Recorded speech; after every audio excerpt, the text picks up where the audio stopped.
J'espère que vous allez bien. Bienvenue chez Ladoa. It's about everything.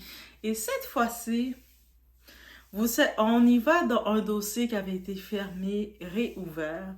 Il y avait eu une personne qui prenait une peine dessus, ce dossier-là. Et cette personne-là laissait entendre que lui, il avait été embauché par un big boss, $1 million, pour mettre fin à la vie de Tupac.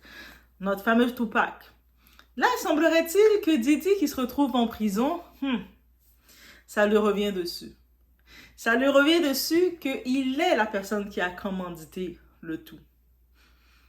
Ça sent pas bon. Oh, je vous dis là, ça sent pas bon là. Ça sent pas bon pour lui. Parce que là, même si qu'il veut dire non coupable pour toutes les autres choses, mais là, on lui revient avec la mort d'un être humain. Donc, c'est sérieux. Et comment il va pouvoir s'en sortir? Donc, on y va. Le dossier de Tupac lui revient dessus.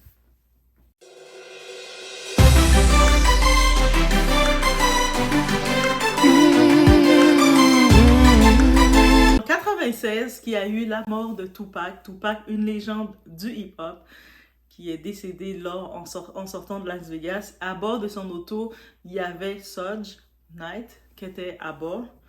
Et rapidement, dans les dossiers et tout, on a pu orchestrer le tireur, la personne qui avait tiré, qui est Kef D.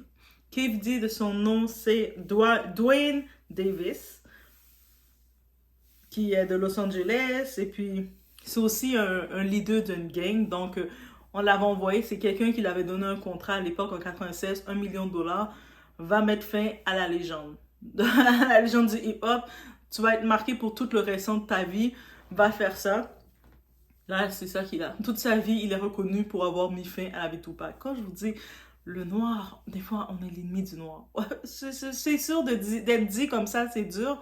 Mais c'est vrai, quand on regarde que ce soit les personnes, les personnalités qui sont venues faire quelque chose, ils ont toutes, c'est toujours un autre qui va payer quelqu'un d'autre pour mettre fin à leur vie. Et c'est exactement ça. Et cette personne, c'est nul autre que qui? Diddy. Mais dans le côté, vous savez, là, c'est exposé complètement. On pointe du doigt Diddy parce qu'il a plus ses protections techniquement, on va dire.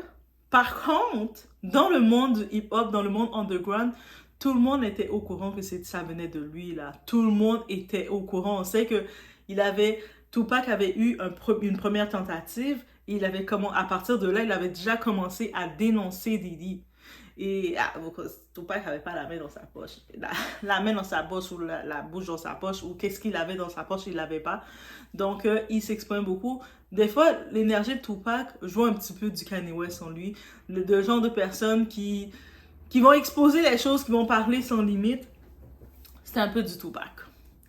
Et là, maintenant, la famille, maintenant, avec tout ça qui arrive, les accusations qui arrivent de partout, il y a la ligne qui est ouverte pour justement les gens, il y a des auditions, il y a une vidéo qui est sortie justement, qui circule sur le net. Et déjà, moi, je l'ai vue aussi sur la chaîne de Tissa Tells. Tissa Tells, c'est une anglophone, et puis elle est très à l'affût aussi dans tout ça. Elle a eu justement la possibilité, elle a eu la possibilité d'avoir les auditions. Dans les auditions, c'est à peu près dans les années début 2000, quand Diddy faisait des auditions avec des petits-enfants, des petits pour rejoindre un groupe ou une affaire qu'il faisait. Finalement, il les a même pas pris, mais on voyait dans la vidéo vraiment trouble des positions bizarres qui faisaient les enfants se positionner pour être pris. Parce qu'il les faisait croire, moi je suis un producteur, j'ai changé vos vies. Fait que les parents, quand ils envoyaient leur enfant, c'est en guise de se dire, peut-être mon enfant peut être pris par le producteur Diddy et avoir une chance. Bref, vous savez. Et puis, on voit des enfants vraiment qui étaient très petits. On les mettait dans des positions, il y avait toute l'équipe qui regardait. Et même si dans cette équipe-là, il y a des gens, il y a aussi la loi que quand tu vois quelque chose, même si au fond de toi, tu sens que c'est pas normal, mais que le fait que toutes les autres autour de toi, ils semblent approuver, t'oses pas être la personne qui va dire c'est pas normal, donc tu deviens un peu l'effet mouton. Et plus tard, tu te rends compte, tu te dis mais c'était pas normal ça. Mais bref, c'est un peu ça. Mais Là, on sait avec Didi, il y a beaucoup d'expos qui se font, il y a une ligne qui a été ouverte. Et là, la famille de Tupac, on dit, ça fait longtemps là, ce dossier-là. On est au courant, on sait tous qu'est-ce qui s'est passé, on a tout le plan, comment ça s'est fait. Pourquoi il prend pas, il est pas vraiment officieusement mis là sur le banc des accusés pour ça aussi.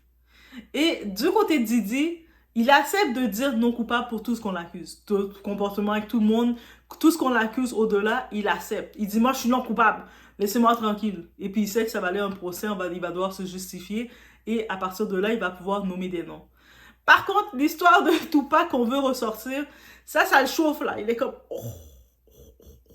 Parce qu'en effet, on peut chercher les faits, les preuves. Parce que déjà, pour l'histoire de Keef, je vous dis, Didi avait été protégé. Mais je pense qu'au début de l'année, c'est quand on a ouvert l'enquête, c'est en 2023. En 2023, si vous ne vous trompez pas, même si vous pouvez scroll dans ma chaîne, quand je parlais, c'est 2023, oui, que l'enquête a été ouverte pour tout... 2022 même. Je pense que c'est 2022 que ça a été ouvert. Qu'ils avaient réouvert l'enquête de Tupac. Et je me suis dit, en ouvrant cette enquête-là, ils sont après quelqu'un. Déjà, j'ai eu le premier réflexe, ils sont après quelqu'un et on va voir la personne qui sont après va se révéler. Et tout s'est fait. Et si c'est en 2022, je pense que dans cette période-là. Mais ils avaient réouvert l'enquête de tout. De Tupac, il y avait deux, trois petites arrestations. Et ensuite, on semblait ne plus trop en entendre parler. On a juste confirmé le tireur. Mais c'était quelque chose... Je me suis dit, attends, vous avez réouvert une enquête pour reconfirmer le tireur. Le tireur, alors qu'il vous dit qu'il a été commandité $1 million par quelqu'un. On n'a pas... et quand on se rappelle de cette période-ci, ils n'avaient pas prononcé aucune attirail. Là. Ils n'avaient pas dit rien du tout. Ils n'avaient pas donné de nom. Ils avaient juste dit, oui, c'est vrai, c'est lui le tireur, c'est lui qui est responsable. Il a été commandité par quelqu'un. Ok, c'est beau. Et puis après, on a pu voir toutes les chances se faire. Didi qui a commencé à aller en procès en 2022 contre DJO pour l'histoire de le Ciroc et tout ça. Il disait que hey, je sens que tout ce que je fais, je suis pas d'accord là. Je vais en procès contre vous parce que vous me devez de l'argent là. Moi j'aime bien arnaquer mon monde, mais je veux pas que vous m'arnaquez. Ok? C'est comme ça. L'arnaqueur qui aime pas être arnaqué. Et dès qu'il a commencé son truc, tout s'est enchaîné pour lui. Ensuite, on a vu d'un coup Casey qui était de son côté, mariée, 2 enfants avec son gars. D'un coup, on voit qu'elle arrive avec toute la force du monde et puis elle dit, ok, voici, je vais dénoncer tout ce qu'il m'a fait. C'est comme, oh, ok, Casey. Et ensuite, une entente s'est faite avec elle. Il a accepté le deal de 30 millions. Et je pense qu'à partir de là, c'était une erreur pour lui. Parce que le deal n'a servi à rien, clairement. Qu'il acceptait ou qu'il acceptait pas le deal, tout s'enchaînait. Clairement, c'est ça qu'on le disait. Mais au moins, il a donné 30 millions à Casey pour ces 11 années qu'elle a passé avec lui. Mais elle est bonne. Avec 30 millions, elle et son mari, elle et son mari sont bien. Donc, et leurs enfants. Donc, c'est ça seulement qu'on peut dire. Sinon, tout s'est enchaîné rapidement. Et même après ça, les vidéos de l'hôtel qu'il avait payé les membres de l'hôtel pour les reprendre, les vidéos de sécurité, d'un coup, on les a repris et puis on l'a exposé. Et puis, ça s'est enchaîné. Et là, c'est aussi simple que ça. Et je pense que, justement...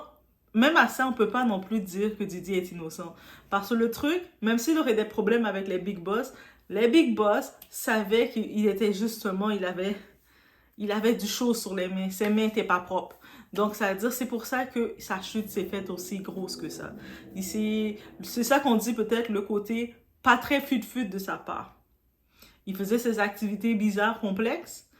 Et en plus de ça, il voulait jouer à la Gatsby, jouer au Big Boss, faire les grosses soirées bizarres, où il y a plein de clips qui sortent, qu'on entend que Il y avait beaucoup d'activités qui se faisaient. Et c'est pas des activités qu'on parle entre les célébrités, entre eux. Ils peuvent faire leur freak-off entre eux. C'est beau, on les connaît. Ils peuvent continuer. Mais on a vu beaucoup d'autres personnes qui n'étaient pas réellement consentantes. La fouille s'est faite, les témoignages sont sortis. Et c'est ça qui arrive.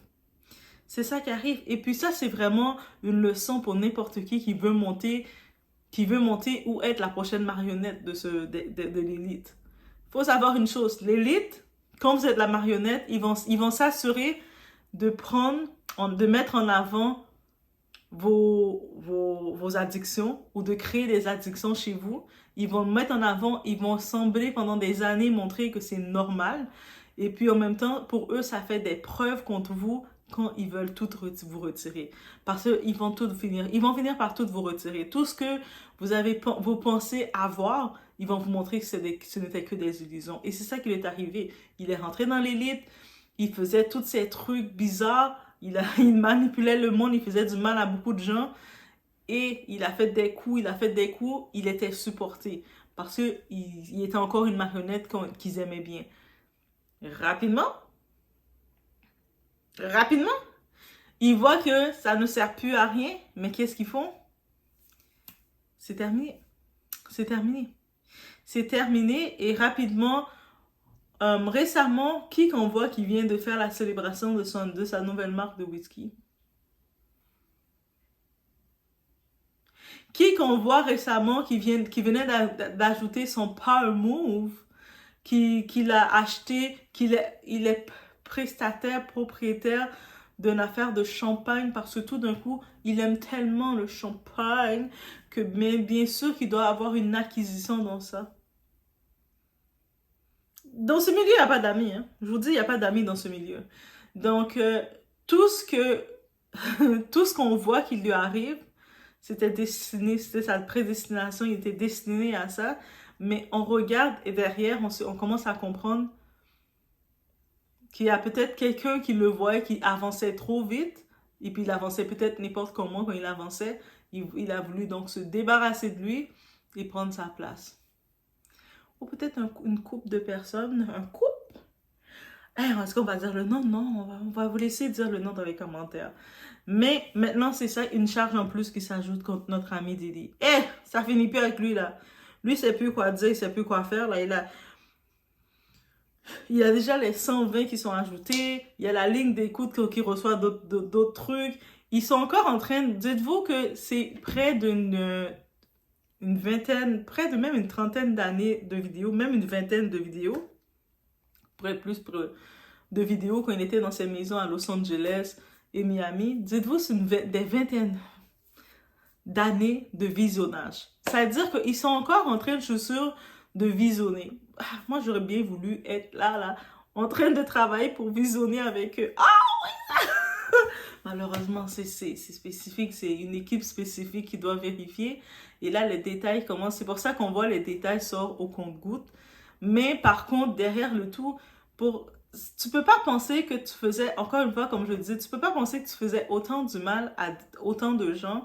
Et quand tu es en train de tomber, que tu vas pas avoir l'effet que tout le monde veut sa vengeance sur toi. Tu peux pas imaginer ça. Tu as fait du mal à autant de gens. Là, la famille, on a ici la famille de Tupac qui fait des accusations, qui lance une investigation contre lui là, pour mettre un nom à celui qui a investigué, qui a payé 1 million pour mettre fin à la légende Tupac. Eux autres, ils veulent ça là. Donc maintenant, lui, il est déjà en prison en dedans. Il peut même pas essayer de faire de négociations. Et c'est ça qui l'épuise. Il peut même pas négocier. Et en plus, on sait le tout. Il est rendu à sa 3e demande de libération. Il est rendu à sa 3e demande de libération et je vous rassure, c'est encore refusé. Et plus que le truc que ça arrive, plus qu'on avance, mais plus il y a des choses contre lui qui viennent. Plus on avance, plus il y a des choses contre lui. Et ce n'est pas que contre lui. Parce qu'il y a plein d'autres gens qui viennent aussi. Puis il y avait une théorie que j'avais compris. Quand il plaide non coupable, au lieu de dire coupable de tous les chefs, c'est parce qu'il sait qu'en plaidant non coupable, ils vont devoir maintenant de leur côté, les avocats, ils vont devoir prouver que oui, il est coupable. Donc là, à partir de ce moment, lui, pour ça, il va pouvoir faire tomber du monde. C'est une façon de laisser savoir qu'il vous fait tomber. Donc, c'est pour ça qu'il dit non coupable. C'est-à-dire que même s'il y a des faits complètement, il sait que les vidéos sont là. Toutes les vidéos qu'il prenait, ils sont toutes là aussi. Il y a plein de faits, plein de témoignages qui concordent, qui sont là. Mais il va quand même dire non coupable parce qu'il sait aussi qu'il n'était pas tout seul. Qu'il va pouvoir tirer des gens avec lui. Et c'est ça qu'il regarde maintenant. Et peut-être en tirant des gens, en regardant un play deal, il essaie de regarder... Là, en tant que tel, avec toutes ces accusations, il cherche une certaine libération, une peine allégée, s'il est capable de faire tomber d'autres personnes plus haut que lui. Montrer que c'est, moi, je t'ai rien. Mais il peut pas nommer tout le monde. Vous savez, c'est le gros top qui contrôle les ficelles, il peut pas les nommer. Donc, il va chercher des personnes un petit peu qui sont plus haut que lui, mais pas trop, pas ceux qui contrôlaient, mais plus haut, pour dire que moi, j'étais leur petit. J'étais juste un petit, moi. Et c'est ça qu'il veut faire. Donc, ça s'ajoute. Ça s'ajoute, guys. Et c'est tout. Donc, laisse-moi savoir qu'est-ce que vous pensez de cette fête, de cette situation qu'il a vraiment pris 1 million pour mettre fin à Tupac. Donc, il est l'investigateur, techniquement, qu'on a pu Tupac. Et moi, encore une fois, avec tout ce qu'on entend sur lui, il faut se rappeler qu'il y en a qui sont encore pires que lui et qui ont encore plus de sang sur leurs mains que lui. Et juste de penser à ça, je me dis, avec tout ce que j'entends sur lui, d'imaginer qu'il y a du monde qui sont encore pires que lui, je me dis, mais on est où? L'industrie était rendue où? C'est chaud. Donc, on réfléchit sur ça, faites attention à vous. On se retrouve au prochain vidéo.